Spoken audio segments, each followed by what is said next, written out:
الأنبياء والمرسلين وخاتم النبيين وقائد الغر المحجلين الوفد المتقبلين محمد وعلى آله وصحبه ومن تبعهم بإحسان ودعا بدعوتهم إلى يوم الدين.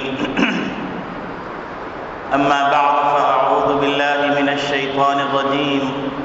بسم الله الرحمن الرحيم.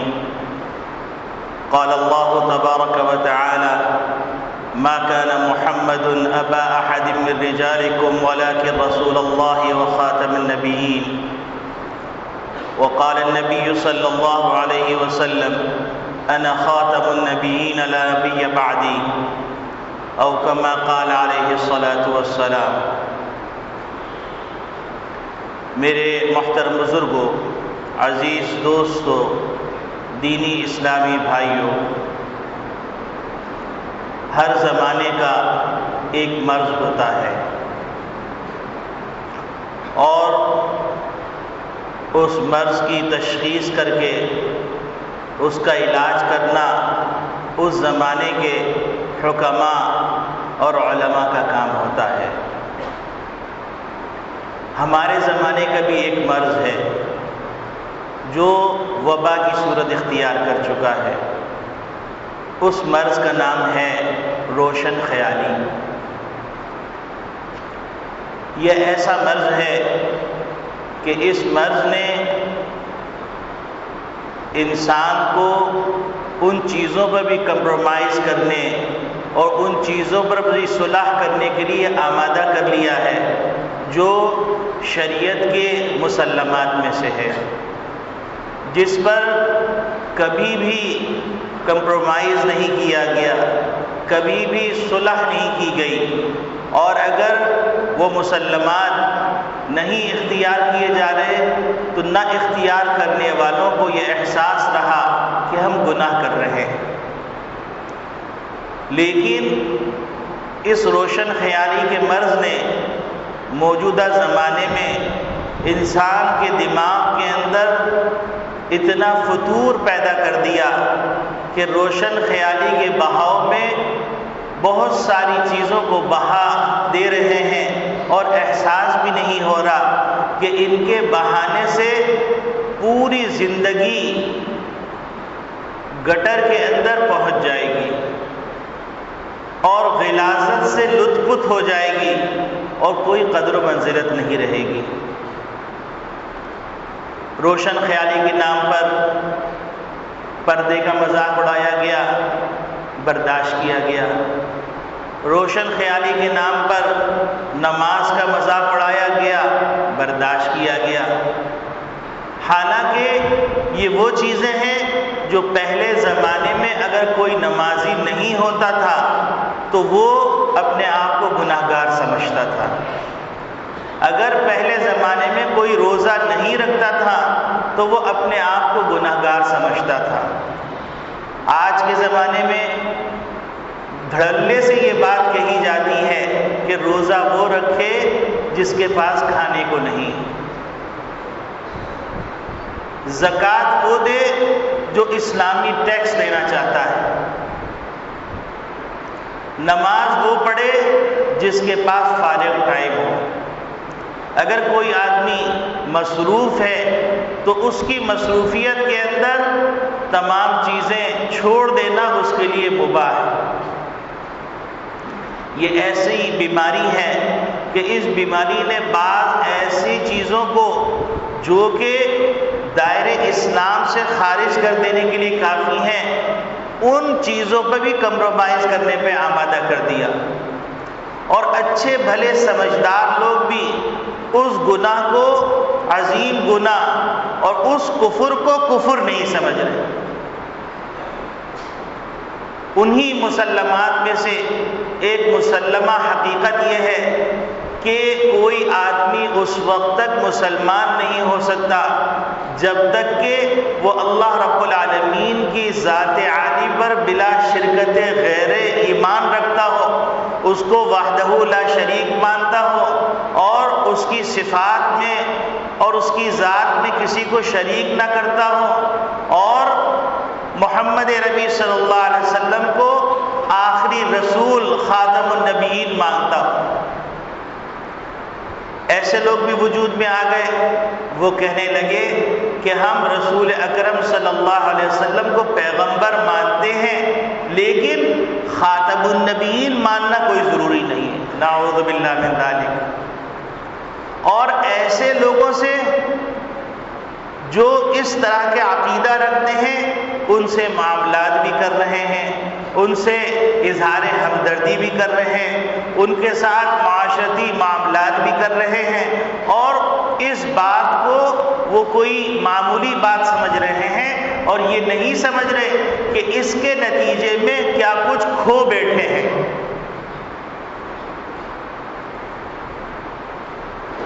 ستمبر کا مہینہ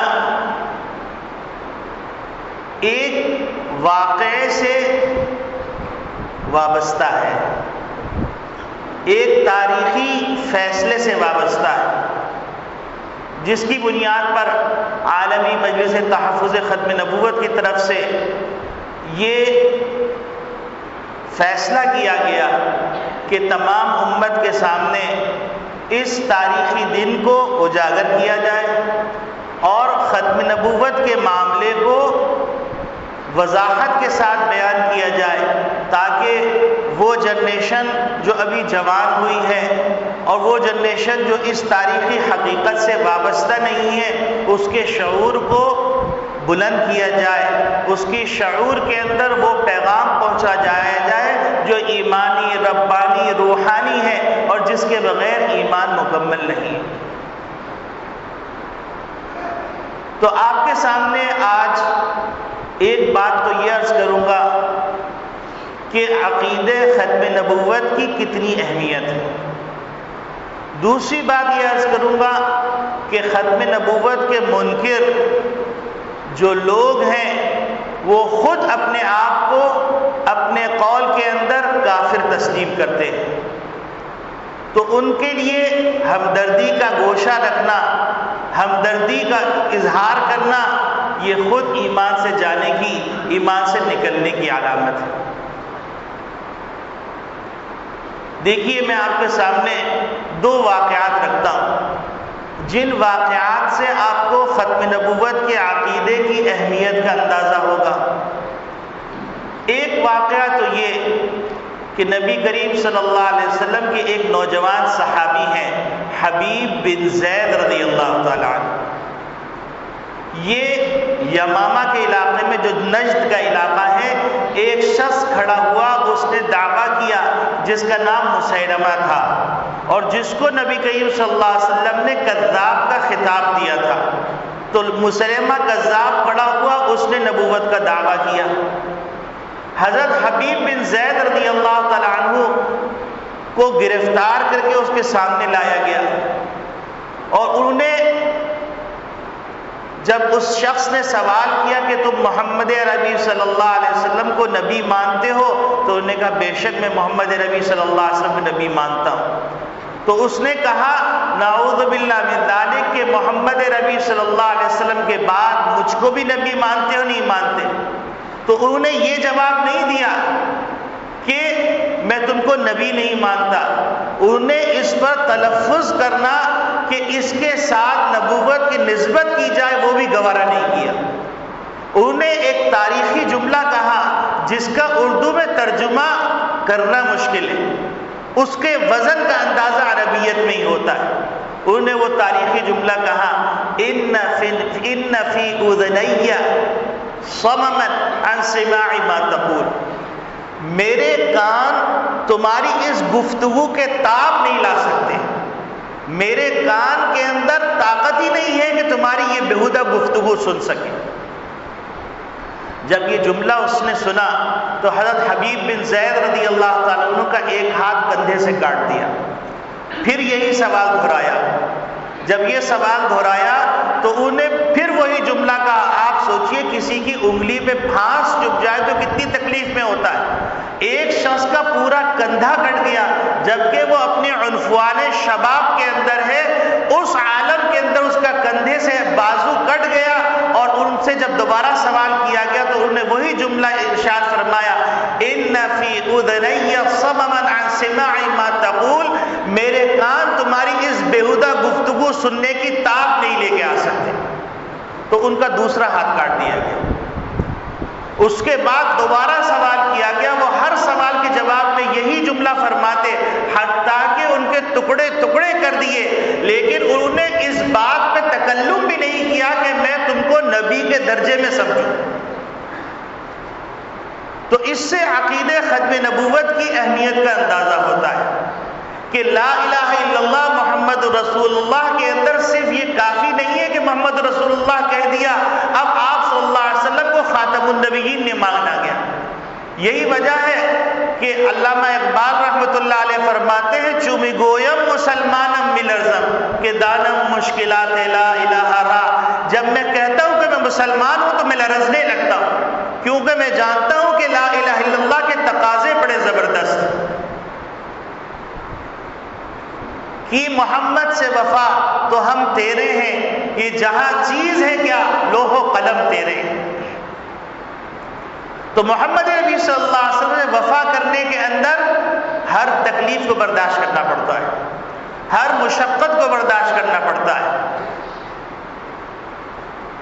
دوسرا واقعہ کہ جس سے عقیدہ ختم نبوت کی اہمیت کا اندازہ ہوتا ہے، اور روشن خیالی کے نام پر عقیدہ ختم نبوت کے منکرین کے ساتھ تجارت کرنا، ان کے ساتھ معاملات کرنا، ان کے ساتھ معاشرت اختیار کرنا، ان کے ساتھ کھانا، ان کے ساتھ پینا، ان کے خوشی غمی میں شریک ہونا، یہ سب ایمان سے جانے کے خطرے کی دلیلیں ہیں۔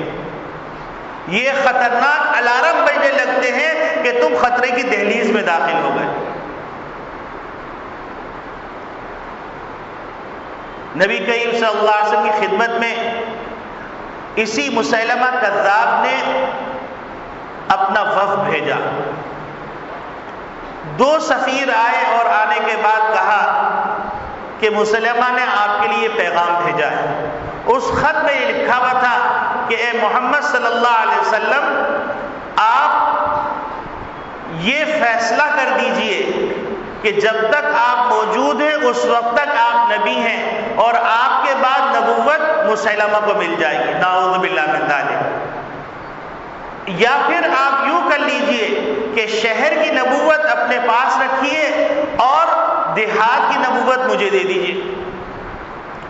نبی کریم صلی اللہ علیہ وسلم رحمت للعالمین ہیں، اور آپ صلی اللہ علیہ وسلم کا وہ تاریخی جملہ اس بات کی غمازی کرتا ہے کہ رحمت للعالمین کا تقاضا یہ ہے کہ آپ کو خاتم النبیین مانا جائے۔ آپ صلی اللہ علیہ وسلم نے عجیب غریب بات فرمائی جو ہر سننے والے کے لیے اور ہر لاپرواہ شخص کے لیے، ہر لبرل شخص کے لیے، ہر روشن خیال شخص کے لیے ایک وارننگ۔ آپ صلی اللہ علیہ وسلم نے جب یہ گفتگو سنی اور یہ خط سنا تو آپ صلی اللہ علیہ وسلم نے فرمایا کہ اگر سفارتی آداب کا لحاظ نہ رکھا ہوتا تو میں تم دونوں کو قتل کر دیتا اس جرم کی پاداش میں۔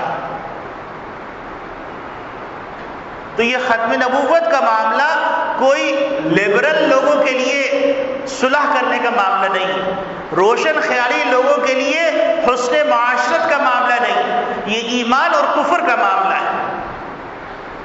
اب سوال یہ پیدا ہوتا ہے کہ بہت سارے فرقے ہیں، بہت سارے فرقے ہیں، ان فرقوں کو آپ دائرہ اسلام میں رکھتے ہیں، اس طرح ان کو بھی دائرہ اسلام میں رکھیں۔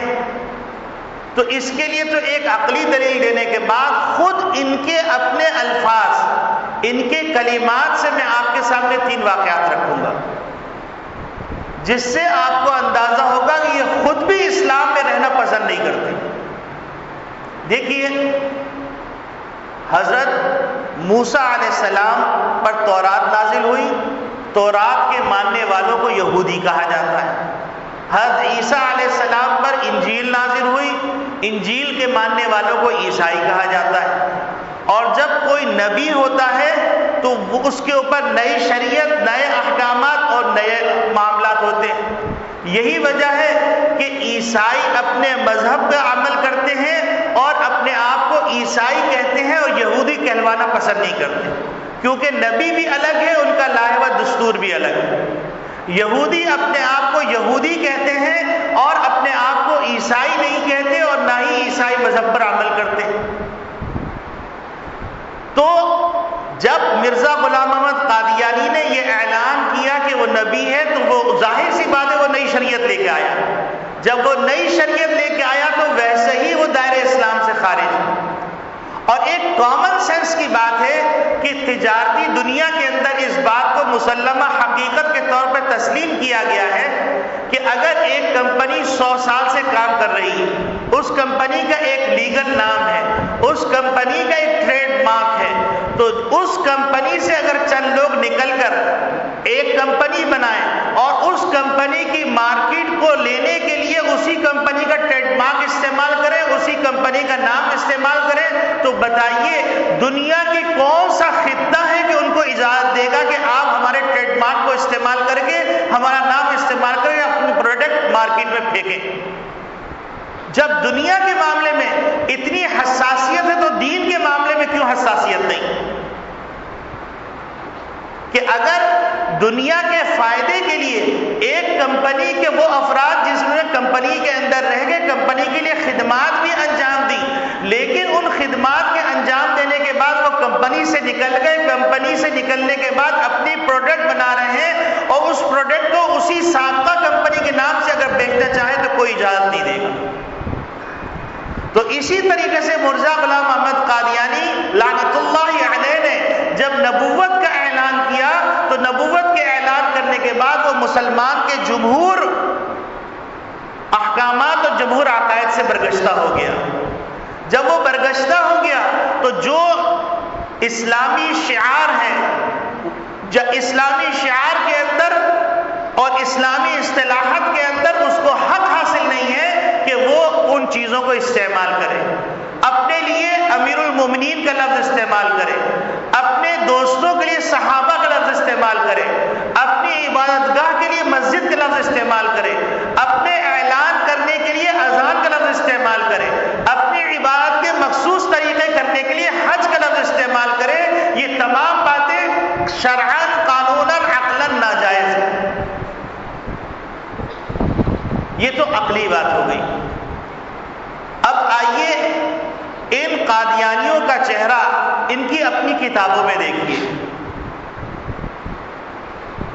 اور ان قادیانیوں کا بغض پاکستان کے حوالے سے ان کے اپنے حالات کے اندر دیکھیے تو آپ کو اندازہ ہوگا نہ یہ قوم کے ہیں، نہ ملت کے ہیں، نہ ملک کے ہیں، یہ غدارین وطن ننگو عار لوگ ہیں۔ نمبر 1 واقعہ 1947 کے اندر تقسیم برصغیر کا فیصلہ کیا گیا۔ تو جب یہ فیصلہ کیا گیا تو یہ طے پایا کہ پنجاب کی تقسیم ہوگی، پنجاب کی تقسیم جہاں پر مسلمانی آبادی اکثریت کے ساتھ ہوگی وہ آبادی پاکستان میں شامل ہوگی، وہ علاقے پاکستان میں شامل ہوں گے، اور جن علاقوں میں غیر مسلم ہوں گے وہ علاقے ہندوستان میں شامل ہوں گے۔ گرداسپور ایک جگہ ہے جس جگہ پر قادیان واقع ہے، پنجاب کے اندر ایک علاقہ ہے۔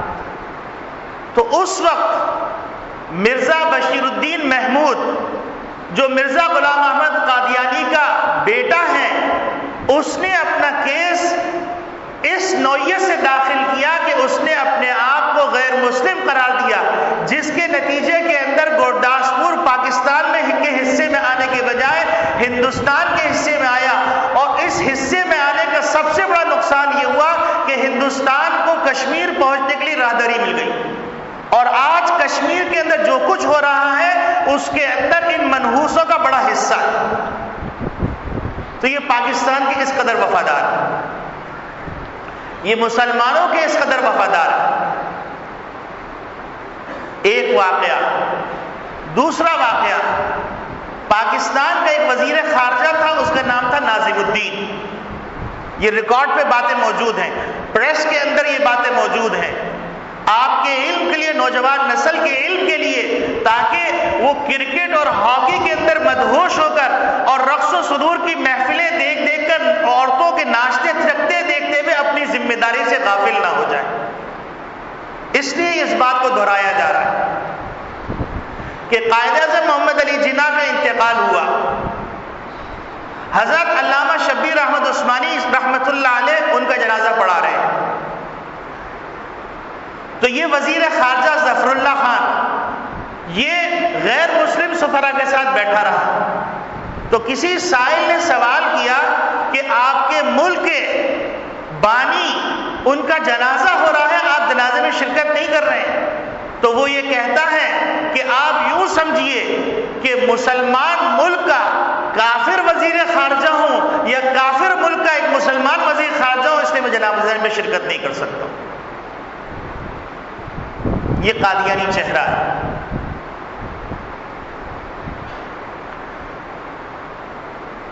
میرے عزیز دوستو بھائیوں، ہمارے علماء اکرام نے اس قادیانی تحریک کو کچلنے کے لیے بڑی قربانیاں دی، اور انہوں نے پاکستان کے اندر جتنی ریشہ دوانیاں کی کہ صرف ختم نبوت کی تحریک کے لیے 10,000 آدمیوں نے جانوں کا نذرانہ پیش کیا، اور 1 لاکھ سے زائد افراد نے قید و بند کی صعوبتیں برداشت کی. تب جا کر 7 ستمبر 1974 کے اندر یہ فیصلہ ہوا کہ قادیانی غیر مسلم. یہ علماء کی کاوشوں سے ہوا، علماء کی قربانیوں سے ہوا. لوگ پوچھتے ہیں کہ علماء نے پاکستان کے لیے کیا کیا، تو ان کو یہ کہا جاتا ہے کہ علماء اکرام نے اس پاکستان کے اسلامی تشخص کو باقی رکھنے کے لیے ابتداءً بھی قربانیاں دی اور آج تک قربانیاں دے رہے ہیں. دور زمانے سے قریب زمانے تک آپ پوری تاریخ اٹھا کے دیکھیے تو قربانیوں سے پٹی پڑی. جیلوں کی سلاخوں میں اگر دیکھیے تو ایسے ایسے افراد ان سلاخوں کے پیچھے نظر آتے ہیں جو اپنی پوری ذات کے اندر پوری انجمن تھے. اس اسلامی تشخص کو باقی رکھنے کے لیے یہ قربانیاں تھیں.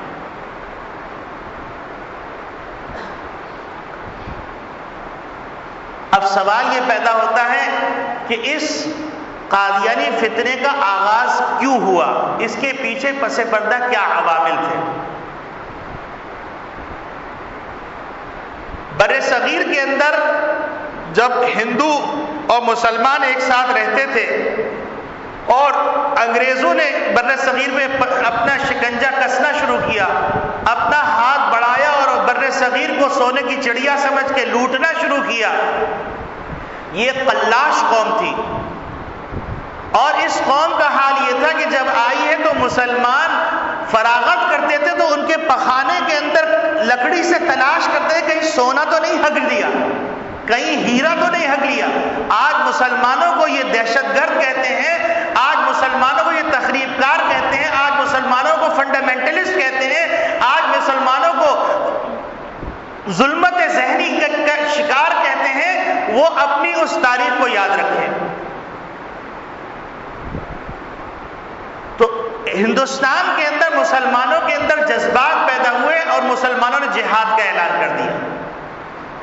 جب انہوں نے غور کیا، غور کرنے کے بعد ان کی کمیٹی نے یہ رپورٹ برطانیہ کو بھیجی کہ اگر آپ بر صغیر پر اپنا کنٹرول قائم کرنا چاہتے ہیں تو ضروری یہ ہے کہ مسلمانوں سے جذب جہاد کو نکال دیا جائے، اور جذب جہاد کو ختم کرنے کے لیے ایک ایسے نبی کی ضرورت ہے جو نبی نبوت کا اعلان کرے اور اس کے بعد وہ جہاد کو حرام قرار دے اور ملک برطانیہ اور اس کی سلطنت کو امیر المومنین اور اولو العزم اولو الامر قرار دے کے ان کی اطاعت کو واجب قرار دے. تو ان کی نگاہ ڈھونڈنا شروع کرتی ہے ایک شخص کو جو اس کام کو خوش اسلوبی سے کرے.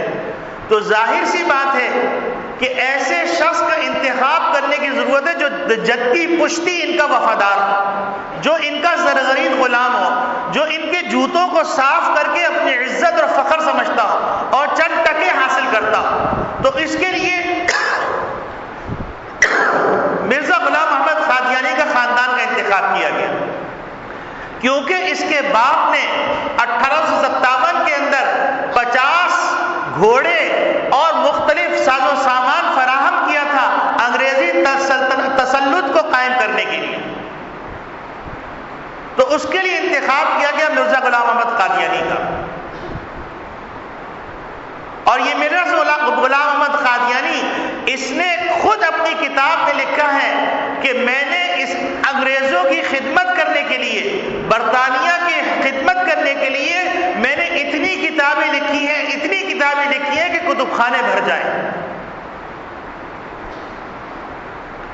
اور اس کے علاوہ کیا کیا واقعات رونما ہوئے، خلاصتاً یہ ایک مقالہ ہے، وہ آپ کے سامنے پیش کرنا چاہوں گا تاکہ آپ کو پوری تاریخ سے آگاہی ہو جائے اور اس فتنے کی خطرناکی اور اس فتنے کی مسلمان دشمنی، پاکستان دشمنی کا اندازہ ہو جائے۔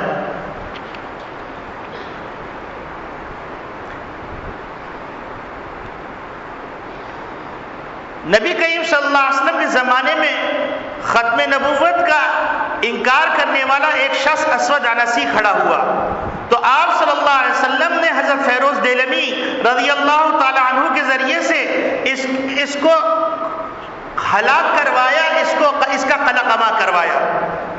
پھر اس کے بعد طلیحہ اسدی کے مقابلے میں حضرت زرار رضی اللہ تعالی عنہ کو بھیجا اور انہیں اس فتنے کو ہمیشہ کے لیے ختم کر دیا۔ حضور اکرم صلی اللہ علیہ وسلم نے قیامت تک کے لیے اپنی امت کو عملی نمونہ پیش کر دیا کہ ختم نبوت کا معاملہ اتنا حساس ہے کہ اس پر ذرہ برابر کمپرومائز نہیں کرنا ہے۔ امت نے حضرت صلی اللہ علیہ وسلم کے اس مبارک عمل کو اپنے لیے ایسے طور پہ مشعل راہ بنایا کہ خیر القرون کے زمانے سے اس وقت تک ایک لمحے کے لیے بھی امت اس سے غافل نہیں ہوئی۔ چنانچہ حضرت سیدنا صدیق اکبر رضی اللہ تعالیٰ عنہ کے عہد خلافت میں ختم نبوت کے تحفظ کے لیے پہلی جنگ یمامہ کے میدان میں مسلمہ کذاب کے خلاف لڑی گئی۔ اس جنگ میں سب سے پہلے حضرت عکرمہ، پھر حضرت شرجیل رضی اللہ تعالیٰ عنہما اور آخر میں حضرت خالد بن ولید رضی اللہ تعالیٰ عنہ نے مسلمانوں کے لشکر کی کمان فرمائی۔ اس پہلے مرحلے میں کہ ختم نبوت میں مارکے ختم نبوت میں 1200 صحابہ اکرام اور تابعین شہید ہوئے، یعنی یہ کوئی اتنا معمولی مسئلہ نہیں تھا کہ اس کے لیے گھر بیٹھا جائے، بلکہ 1200 صحابہ اور تابعین نے اپنے جانوں کا نذرانہ پیش کیا، اور 700 وہ صحابہ تھے جو قرآن مجید کے حافظ تھے، اور 70 بدری صحابہ اس میں شریک تھے۔ سیدنا صدیق اکبر رضی اللہ تعالیٰ عنہ نے حضرت خالد بن ولید رضی اللہ تعالیٰ عنہ کو لکھا کہ مسیلمہ کذاب کی پارٹی کے تمام بالغ افراد کو بجرم ارتداد قتل کر دیا جائے اور عورتوں اور کمسن لڑکوں کو قید کر دیا جائے۔ اس جھوٹے مدعی نبوت مسیلمہ کذاب کو حضرت وحشی رضی اللہ تعالیٰ عنہ نے قتل کیا اور اس فتنے کا ہمیشہ کے سر کچل دیا۔ ہندوستان اور فتنے قادیانیت، جھوٹے مدعانی نبوت کا سلسلہ آگے بڑھا تو متحدہ ہندوستان میں انگریز اپنے جور و ستم اور استبدادی حربوں سے جب مسلمانوں کے قلوب کو مغلوب نہ کر سکا تو اس نے ایک کمیشن قائم کیا جس نے پورے ہندوستان کا سروے کیا اور واپس جا کر برطانوی پارلیمنٹ میں رپورٹ پیش کی کہ مسلمانوں کے دلوں سے جذب جہاد مٹانے کے لیے ضروری ہے کسی ایسے شخص کی نبوت کا دعویٰ کرایا جائے جو جہاد کو حرام اور انگریز کی اطاعت کو مسلمانوں پر اولو الامر کی حیثیت سے فرض قرار دے۔ مرزا غلام احمد قادیانی کا انتخاب کیوں کیا گیا؟ سوال یہ پیدا ہوتا ہے اس کام کے لیے برطانوی سامراج نے مرزا قادیانی کا انتخاب کیوں کیا؟ اس کا جواب خود مرزائی لٹریچر میں موجود ہے کہ مرزا قادیانی کا خاندان جدی پشتی انگریز کا نمک خوار اور خوشامدی اور مسلمانوں کا غدار تھا۔ مرزا غلام احمد قادیانی کے والد نے 1857 کی جنگ میں برطانوی سامراج کو 50 گھوڑے معاذ ساز و سامان مہیا کیے اور یوں مسلمانوں کے قتل عام سے اپنے ہاتھ رنگین کر کے انگریز سے انعام میں جائیدادیں حاصل کی۔ مرزا غلام احمد قادیانی لکھتا ہے پھر میرے والد صاحب کی وفات کے بعد میرا بڑا بھائی غلام قادر خدمات سرکاری میں مصروف رہا۔ اپنے بارے میں لکھتا ہے کہ میری عمر کا اکثر حصہ سلطنت انگریزی کی تائید و حمایت میں گزرا ہے، اور میں نے ممانعت جہاد اور انگریز کی اطاعت کے بارے میں اس قدر کتابیں لکھی ہیں اور اشتہار شائع کیے ہیں کہ اگر وہ رسائل اور کتابیں اکٹھی کی جائیں تو 50 الماریاں ان سے بھر سکتی ہیں۔ تریاق القلوب صفحہ 27، روحانی خزائن جلد 15 صفحہ 155، اس پہ اس ریکارڈ کو چیک کیا جا سکتا ہے۔ غرض یہ کہ مرزا قادیانی کے گوش پوش میں انگریز کی وفاداری اور مسلمانوں سے غداری رچی بسی تھی۔ یہی وجہ ہے اس مقصد کے لیے انگریز کی نظر انتخاب مرزا قادیانی پہ پڑی۔ مرزا قادیانی کا اصل مشن کیا تھا؟ اگر مرزا قادیانی کی دعوی پہ نظر ڈالیں تو اس نے بتدریج خادم اسلام، مبلغ اسلام، مجدد اسلام، مہدی، مثیل مسیح، ذلی نبی، مستقبل نبی، انبیاء سے افضل، حتیٰ کہ خدائی تک کے دعوے کیے ہیں۔ یہ سب کچھ ایک طے شدہ منصوبہ اور گہری چال اور خطرناک سازش کے تحت کیا گیا۔ جن حضرات کی مرزائی کی لٹریچر پہ نظر ہے وہ جانتے ہیں کہ مرزا قادیانی کی ہر بات میں تضاد ہے، جیسے آج کل ایک پادری صاحب ان کی ہر بات میں تضاد ہے۔ لیکن حرمت جہاد اور فرضیت اطاعت انگریز ایک ایسا مسئلہ ہے کہ اس میں مرزا قادیانی میں کبھی دو رائے نہیں ہوئی، کیونکہ اس کا بنیادی مقصد اور غرض و غایت یہی تھی۔ یہی وجہ ہے کہ اس نے اپنے آپ کو گورنمنٹ برطانیہ کا خود کاشتہ پودا خود قرار دیا۔ رد قادیانیت کا آغاز قطب عالم حضرت حاجی امداد اللہ مہاجر مکی نے اپنے نور ایمانی اور بصیرت وجدانی سے آجہانی مرزا قادیانی کے دعوے سے بہت پہلے پنجاب کے معروف روحانی بزرگ حضرت مولانا پیر علی شاہ گولڈری سے حجاز مقدس میں ارشاد فرمایا، پنجاب میں ایک فتنہ اٹھنے والا ہے، اللہ سبحانہ و تعالی اس فتنے کے خلاف آپ سے کام لیں گے۔ بیت و خلافت سے سرفراز فرمایا اور اس فتنے کے خلاف کام کرنے کی تلقین فرمائی۔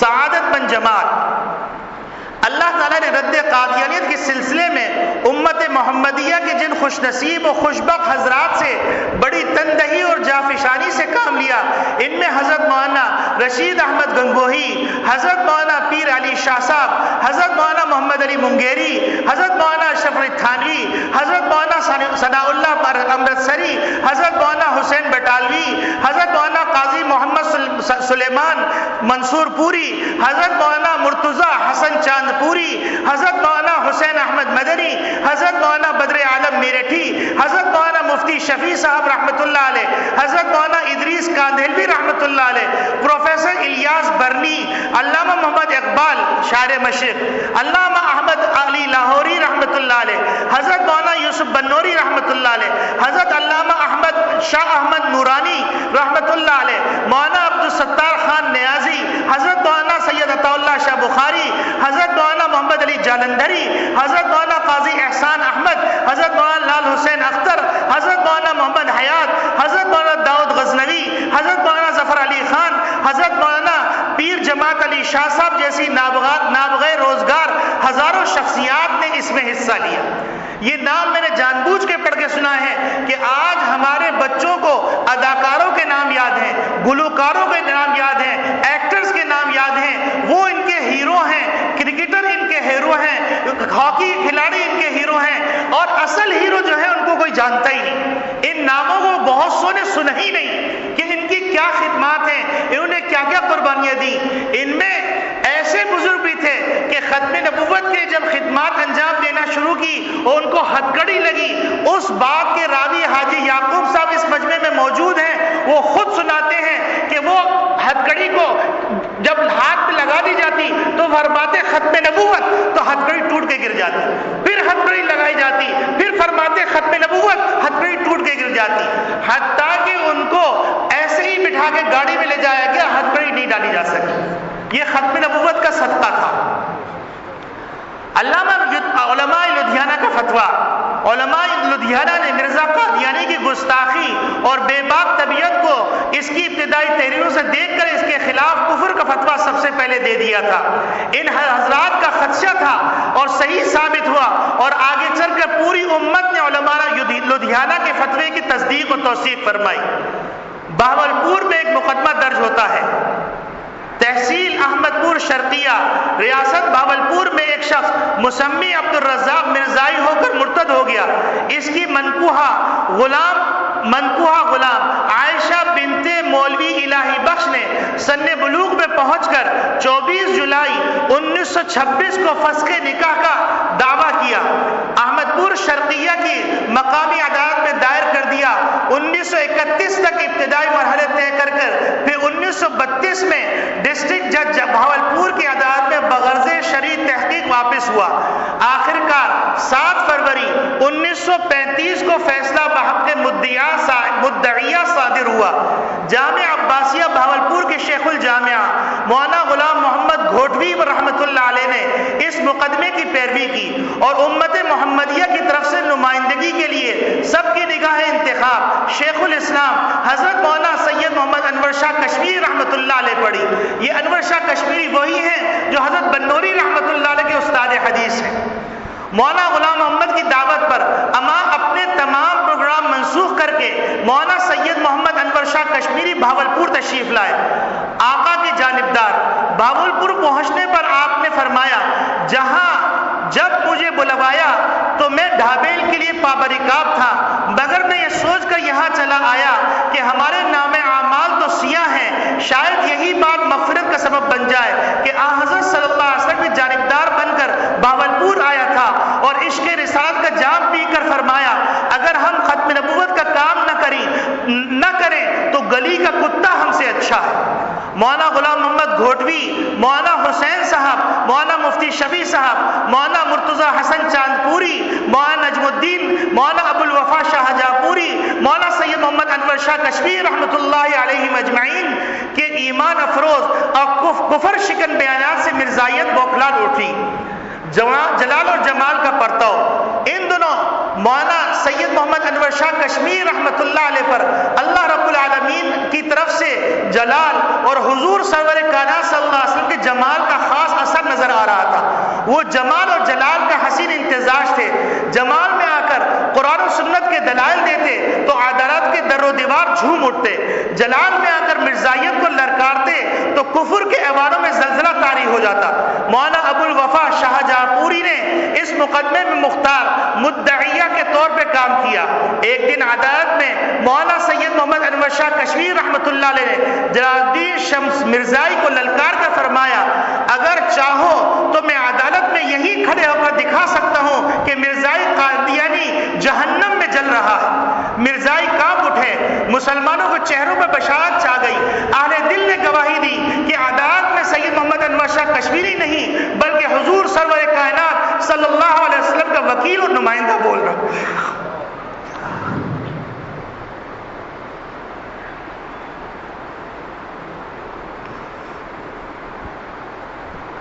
نواب صاحب مرحوم پر گورنمنٹ برطانیہ کا دباؤ بڑھا. اس سلسلے میں مجاہد ملت مولانا محمد علی جالندھری مرحوم نے شیخ المشائخ حضرت مولانا خواجہ خان محمد رحمۃ اللہ علیہ سے بیان کیا کہ خضر حیات ٹوانا کے والد سر عمر حیات ٹوانا لندن گئے ہوئے تھے. نواب بھاولپور مرحوم بھی گرمیاں اکثر لندن میں گزارتے تھے. نواب مرحوم سر عمر حیات ٹوانا سے لندن میں ملے اور مشورہ طلب کیا کہ انگریز گورنمنٹ کا مجھ پر دباؤ ہے کہ ریاست بھاولپور سے اس مقدمے کو ختم کرا دیں تو اب مجھے کیا کرنا چاہیے. سر عمر حیات ٹوانا نے کہا ہم انگریز کے وفادار ضرور ہیں مگر اپنا دین ایمان اور عشق رسالت امام صلی اللہ علیہ وسلم کا تو ان سے سودا نہیں کیا. آپ ڈٹ جائیں اور ان سے کہیں کہ عدالت جو چاہے فیصلہ کرے. میں حق اور انصاف کے سلسلے میں اس پر دباؤ نہیں ڈالنا چاہتا. چنانچہ مولانا محمد علی جالندھری نے یہ واقعہ بیان کر کے ارشاد فرمایا انشاءاللہ ان دونوں کی نجات کے لیے اتنی بات کافی ہے. یہ اتنا بڑا کام ہے. جناب محمد اکبر خان جج مرحوم کو ترغیب و تحریض کے دام تصویر میں پھنسانے کی مرزائیوں نے بہت کوشش کی لیکن ان کی تمام تدابیر غلط ثابت ہوئیں. اللہ رب العزت کی قدرت کے قربان جائیے کفر ہار گیا اسلام جیت گیا. ایک مرتبہ پھر جاء الحق و زہق الباطل کی عملی تفسیر اس فیصلے کی شکل میں امت کے سامنے آ گئی اور مرزائی فبہت الذی کفر کا مصداق ہو گئے. اس تاریخ ساز فیصلے نے 4 دام عالم میں تہلکہ مچا دیا. مرزائیوں کی ساکھ روز بروز گرنے لگی، ذلت رسوائی ان کا مقدر بن گئی۔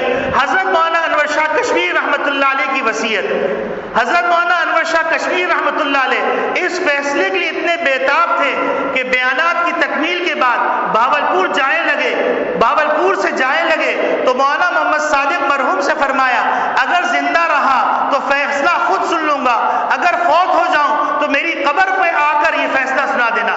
چنانچہ مولانا محمد صادق صاحب نے آپ کی وصیت کو پورا کیا۔ آپ نے اپنی آخری ایام حیات میں دارالعلوم دیوبند کے اساتذہ و طلبہ اور دیگر بہت سارے علماء کے مجمع میں تقریر فرمائی، جس میں نہایت درمندی اور دل و سوچ سے فرمایا وہ تمام حضرات جن کو مجھ سے بالواسطہ یا بلاواسطہ تلمس کا تعلق ہے، جن پر میرا حق ہے، میں ان کو خصوصی وصیت اور تاکید کرتا ہوں کہ وہ عقیدے ختم نبوت کی حفاظت اور پاسبانی اور فتنہ قادیانیت کے قلقمے کو اپنا خصوصی وظیفہ بنائیں۔ جو لوگ یہ جانتے ہیں کہ حضرت صلی اللہ علیہ وسلم ان کی شفاعت فرمائیں گے، ان کو لازم ہے کہ ختم نبوت کی پاسبانی کا کام کریں۔ پہلی احرار کانفرنس 21 تا 23 اکتوبر 1934 کو امیر شریعت سید عطا اللہ شاہ بخاری رحمۃ اللہ علیہ کی زیر صدارت قادیان میں منعقد ہوئی۔ مرزا بشیر الدین محمود کی خوشنودگی کے لیے، یہ مرزا بشیر الدین محمود یہ مرزا غلام احمد قادیانی کا بیٹا ہے، اور اس کا بیٹا مرزا ناصر الدین جب 1974 کے اندر عدالت میں مقدمہ چل رہا تھا، 11 دن اس کی بات سنی گئی اور 2 دن لاہوری گروپ کی بات سنی گئی، اور آخر میں یہ سوال کیا گیا آپ یہ بتلائیے کہ 1 ارب سے زائد جو مسلمان اس وقت دنیا میں بستے ہیں، آپ ان کو مسلمان سمجھتے ہیں کافر سمجھتے ہیں؟ تو مرزا ناصر الدین محمود نے صراحتاً کہا، پہلے اس کو گول مول کرنے کی کوشش کی، اس کے بعد صراحتاً کہا کہ میں ایسے تمام لوگوں کو جو نعوذ باللہ من ذالک مرزا قادیانی ملعون کو نبی نہیں مانتے، سب کو میں کافر سمجھتا ہوں۔ تو آپ بتلائیے جو 1400 سال سے ایک مذہب پر چل رہے ہیں، ایک مذہب کا نام استعمال کر رہے ہیں، ایک ٹریڈ مارک استعمال کر رہے ہیں، ایک قانون پر عمل کر رہے ہیں، وہ کافر ہوں اور یہ مسلمان ہوں، یہ کیسے ممکن؟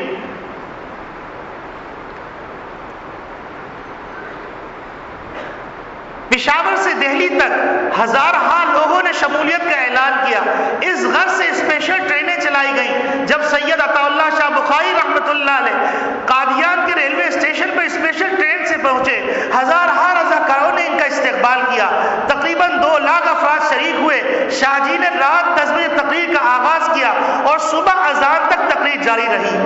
اس تقریر سے قادیانی امت کے ایوانوں میں کھلبلی مچ گئی۔ قادیان میں کانفرنس کر کے چور کا اس کے گھر تک تعاقب کیا گیا۔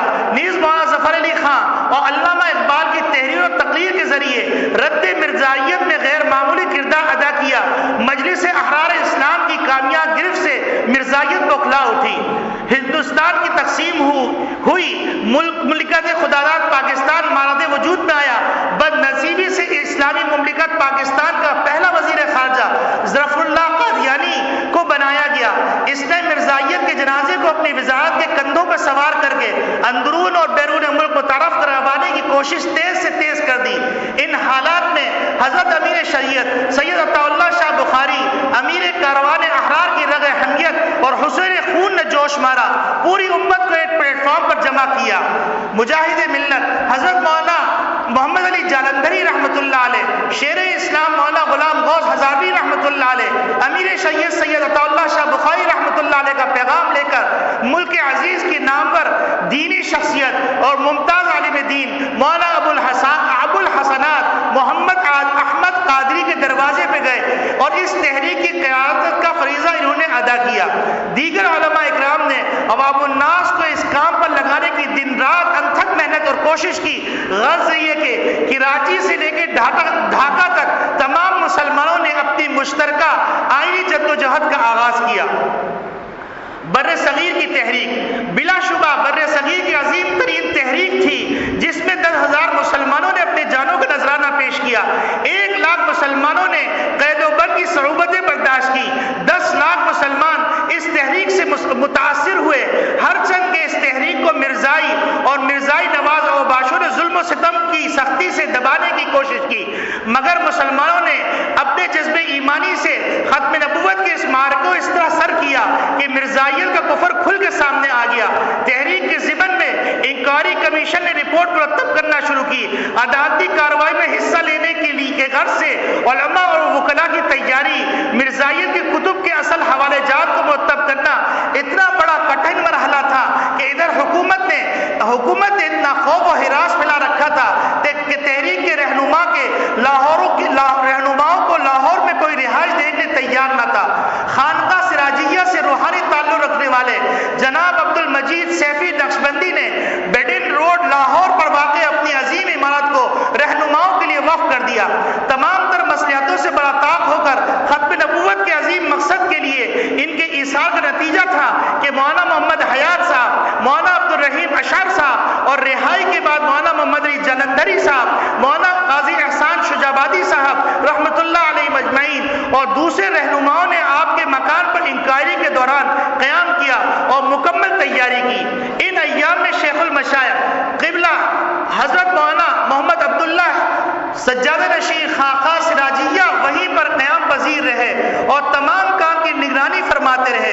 1953 کی تحریک ختم نبوت کے بعد مولانا سید عطا اللہ شاہ بخاری اور ان کے گرامی قدر رفقا مولانا قاضی احسان احمد شجابادی، مولانا محمد علی جالندھری، مولانا لال حسین اختر، مولانا عبد الرحمن میانوی، مولانا محمد شریف بہاولپوری، مولانا تاج محمود امروٹی، مولانا محمد شریف جالندھری اور سائیں محمد حیات کا یہ عظیم کارنامہ تھا کہ انہوں نے سیاست سے کنارہ کش ہو کر خالصتاً دینی اور مذہبی بنیاد پر مجلس تحفظ ختم نبوت کی بنیاد رکھی، جو آج الحمدللہ عالمی مجلس تحفظ ختم نبوت کے نام سے کام کر رہی۔ 1970 کے الیکشن میں چند سیٹوں پر مرزائی منتخب ہوئے۔ اقتدار کے نشے اور ایک سیاسی جماعت سے وابستگی نے ان کو دیوانہ کر دیا۔ وہ حالات کو اپنے لیے سازگار پا کر انقلاب کے ذریعے اقتدار پر قبضے کی اسکیمیں بنانے لگے۔ قادیانی جنریلوں نے اپنی سرگرمیاں تیز کر دی۔ اس نشے میں دھت ہو کر انہوں نے 29 مئی 1974 چناب نگر ریلوے اسٹیشن پر چناب ایکسپریس کے ذریعے سفر کرنے والے ملتان نشتر میڈیکل کالج کی طلبہ پر قاتلانہ حملہ کیا، جس کے نتیجے میں تحریک چلی۔ مولانا سید محمد بنوری رحمۃ اللہ علیہ نے ان دنوں مجلس تحفظ ختم نبوت پاکستان کے امیر تھے۔ ان کی دعوت پر امت کے تمام طبقات جمع ہوئے۔ آل پارٹیز مجلس عمل تحفظ ختم نبوت پاکستان تشکیل پائی، جس کے سربراہ حضرت شیخ بنوری رحمۃ اللہ علیہ قرار پائے۔ امت محمدیہ کی خوش نصیبی کے اس وقت قومی اسمبلی میں تمام اپوزیشن جماعتیں متحد تھیں، چنانچہ اپوزیشن پوری کی پوری مجلس عمل تحفظ ختم نبوت پاکستان میں شریک ہوئی۔ رحمت للعالمین کی ختم نبوت کا اعجاز ملاحظہ ہو کہ تمام مذہبی سیاسی جماعتوں نے متحد ہو کر ایک ہی نعرہ لگایا کہ مرزائیت کو غیر مسلم قرار دیا جائے۔ اس وقت اسمبلی میں مفکر اسلام مولانا مفتی محمود صاحب، شیر اسلام مولانا غلام غوث ہزاروی رحمۃ اللہ علیہ، مولانا شاہ احمد نورانی رحمۃ اللہ علیہ، مولانا عبد الحق صاحب، پروفیسر غفور صاحب، مولانا عبد المصطفیٰ اظہری صاحب، مولانا صدر الشہید مولانا عبد الحکیم اور ان کے رفقا نے ختم نبوت کی وکالت کی اور متفقہ طور پر ابو ظہر کی طرف سے مولانا شاہ احمد نورانی نے مرزائیوں کے خلاف قرارداد پیش کی اور پیپلز پارٹی برسر اقتدار طبقے حکومت کی طرف سے دوسری قرارداد عبد الحفیظ پیرزادہ نے پیش کی، جو ان دنوں وزیر قانون تھے۔ قومی اسمبلی میں مرزائیت میں بحث شروع ہوئی۔ پورے ملک میں مولانا سید بنوری رحمۃ اللہ علیہ، مولانا عبید اللہ انور رحمۃ اللہ علیہ، نواب زادہ نصر اللہ خان رحمۃ اللہ علیہ، آغا شورش کاشمیری رحمۃ اللہ علیہ، علامہ احسان ظہیر رحمۃ اللہ علیہ، مولانا عبد القادری روپری رحمۃ اللہ علیہ، مفتی زین العابدین صاحب، مولانا تاج محمد صاحب رحمۃ اللہ علیہ، مولانا سائی عبد الکریم پیر شریف والا صاحب، مولانا سائی محمد شاہ امروٹی، مولانا عبد الواحد صاحب، مولانا شریف جالندھری، مولانا عبد الستار خان نیازی، مولانا صاحبزادہ فیض رسول حیدر، مولانا صاحبزادہ افتخار حسن، غرض کے چاروں صوبے کے تمام مکاتب فکر نے تحریک کے علاوہ کو ایندھن مہیا کیا۔ تحریک کامیاب ہوئی۔ 2 بج گئے ہیں، کچھ چیزیں باقی ہیں تو اس لیے اس کو موقوف کر دیتے ہیں، اگلے جمعے کو کچھ باتیں اور کوٹ کر لیں گے انشاءاللہ۔ یہ ایک تاریخی حقیقت ہے، اور یاد رکھیے اس تاریخی حقیقت کو بھولیے نہیں۔ اس تاریخی حقیقت کے پیچھے اب وقت بتائے گا کیا کچھ چھپا ہوا تھا اور کیا کچھ چھپا ہوا ہے۔ اللہ رب العالمین ہم سب کے، ہمارے آنے والی نسلوں کی ایمان کی حفاظت فرمائے۔ وآخر دعوانا الحمدللہ رب العالمین۔